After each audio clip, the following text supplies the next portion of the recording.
You are now tuned in to the hottest inspirational talk show on the market. Turn up your speakers and listen in as Ms Yvonne talks life, love, and godly relationships.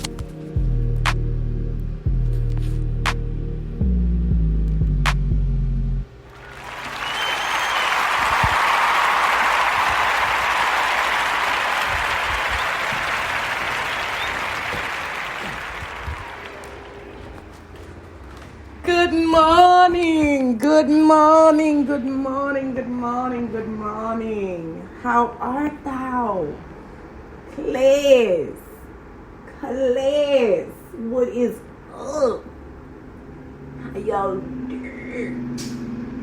Class, let me tell you something, baby. I'm fired up. He's all over me, and he's keeping me alive. He's all over me. Hey, yo, I feel like this little light of mine, I'm gonna let it shine. Hey, this little light of mine, I'm gonna let it shine. Yeah, I'm feeling so good, and let me tell you why, right? So I've been conversing, with the Lord, spending my time with him and just learning to soak up knowledge, because I feel like God has just been pouring into me. And sometimes when he pours into me, I'm like, what do I do with this? Lord, what do I do with this? And because I get so excited, I get so happy, and I just don't want to mess up. I don't want to miss. I just want to get it right. And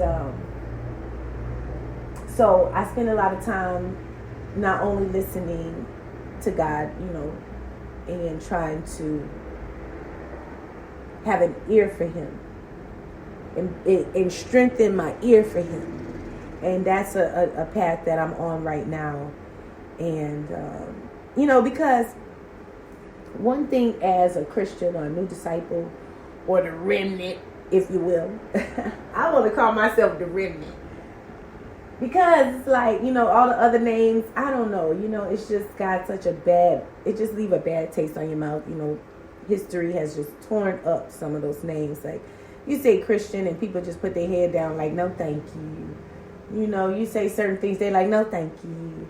They just over the whole religious thing, and I get it.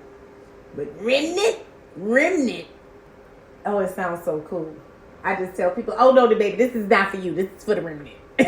Oh no, baby, this blessing ain't for you, baby. This blessing is for the remnant. Oh no, baby, I can't ride with y'all. I'm part of the remnant. I'm with the remnant. Yeah, I'm with the remnant. So I think we start calling myself the remnant. And speaking of which, I've been really, really praying for the remnant, because I feel like it's now a time that I pray that the Lord will spoil us. And what I mean by that is to overflow us and overflood our lives with blessings. And I'm talking about the blessings that you just box somebody upside the head with. You ever just been hit with a blessing? Just, here, just take that. And look, here, take that. And look, take that too. I'm ready for those blessings.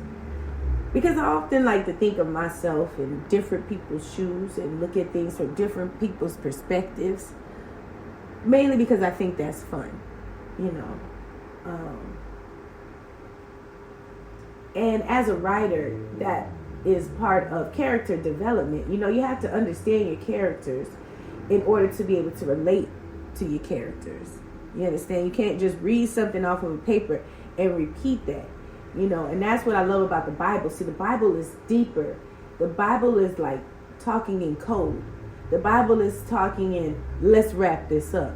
The Bible is talking in, baby, 2.5, 2.5, 5. You understand what I'm saying? We don't have time to, the Bible is not going into all these details, which is kind of really interesting. It just hit me like, most of the people in the Bible that have the books, most of them have been written by men.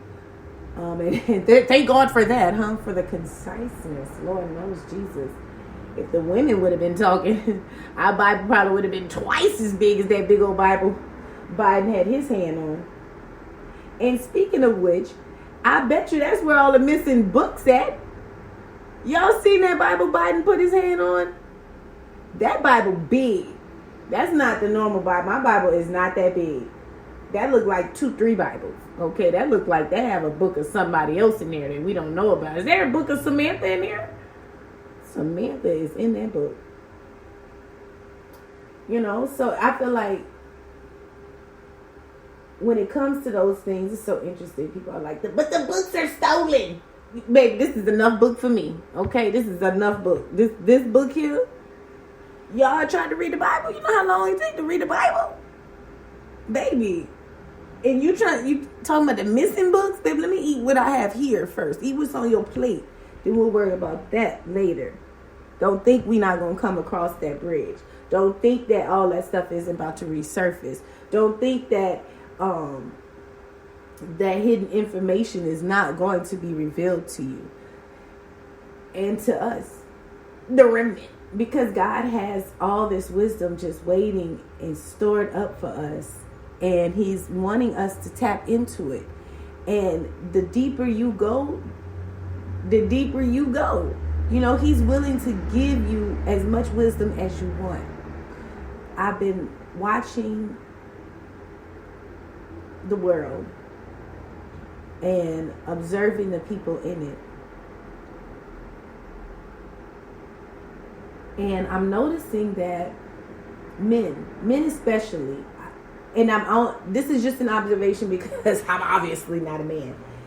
And I never understood this, you know, and it's just really like dawning on me, like, men like to be really smart.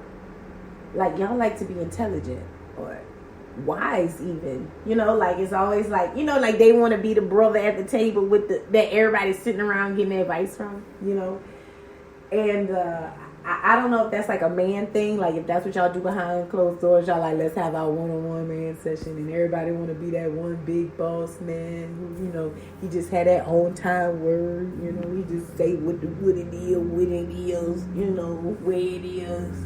And you be like, man, that was deep, that brother deep, that brother cold here. And I just been watching men and, you know, how they respond to intellectualism, if you will. And it's so cute. You know, it's really attractive. I personally enjoy an intelligent man. I enjoy a smart man. I enjoy sitting under the tutelage of a man that can teach me too. You know, like the eunuch said, somebody teach me, like how I'm supposed to understand what this says if nobody is here to teach me. I'm trying to read the Bible, ain't nobody here to teach me. I'm trying to learn. And, you know, when you're trying to learn, it's such an honor to be able to sit under somebody who's wise and smart. The Bible says, you know, that you are supposed to, if you meet somebody with wisdom, you know, you're supposed to wear their doorstep out. That means you're supposed to be back some more. Hey, I'll just back see if you had a little bit more wisdom you can give me. Okay. You know, all right, I was just checking. You know. But God is that source. You know, wisdom comes from the Lord. And a lot of people are reaching out all over for that source of information to become, I guess, that man, that head at the table that has all this wisdom and all of this knowledge. And if you aspire to be that, which I think is very admirable and very attractive and very courageous of you, because it comes with a price. You know, every gift, you know, it's like a Libra scale. You know, it's got there's checks and there's balances. You understand what I'm saying? So wisdom is nice. Understanding is, she's something else. She is really something else. You know, what the Bible saying, all that getting understanding. And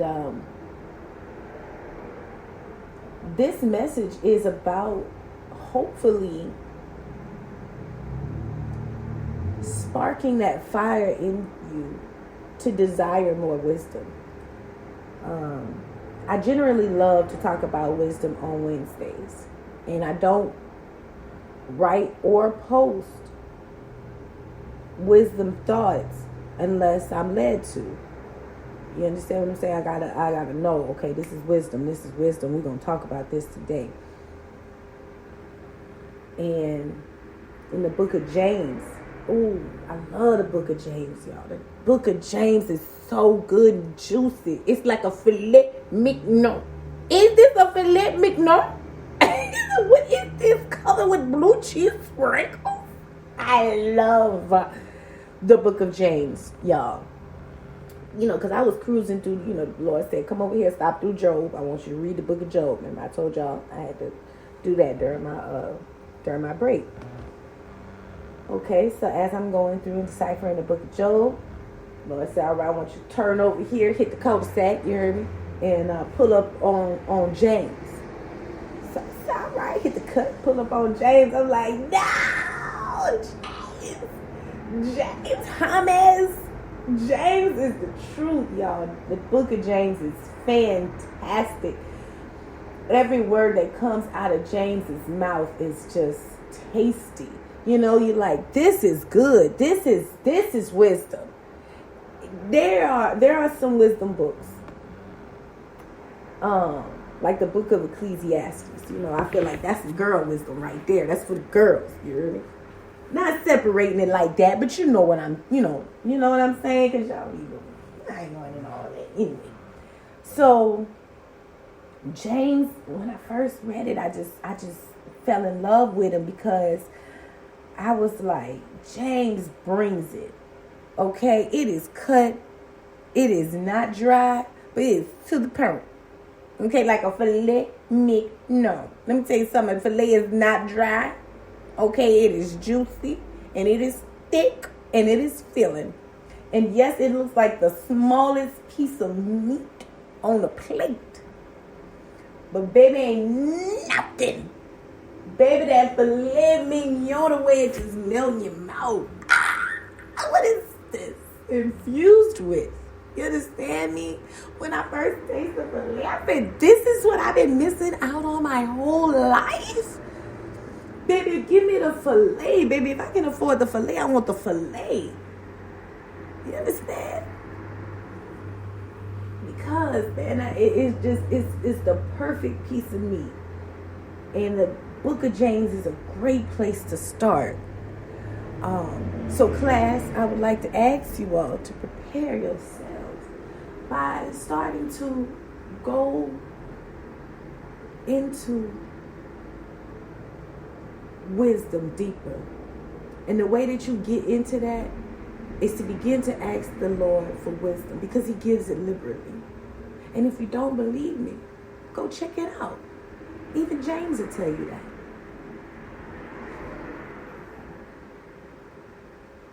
So y'all be cool. Enjoy your day. Seek God.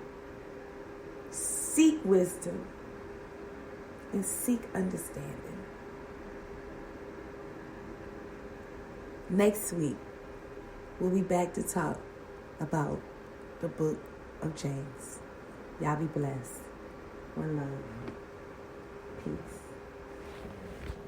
Oh, before we get out of here, God bless these people. Quick prayer for y'all, okay? God, under the sound of my voice, Lord, and under your authority and your influence, Lord, I pray that everybody that hears this, Lord, that you will touch them in a mighty way, Lord. Give them the overflow that we were talking about, Lord. Lord, confirm to them that they are a part of the remnant, Lord. Welcome them into us, Lord, and bless them abundantly, Lord. Not from a malicious or one of those ways where people are coming in trying to manipulate. No, those people are no longer with us. That's not the remnant. The remnant are the pure people who love you, Lord. And I pray that you bless them and set them above all others, Lord. Let your love be poured out onto them so people can look and say, I want to be like that. That's what I want. I want their God and I want their life in a good way. Not in an envious way, not in a covetous way, but in an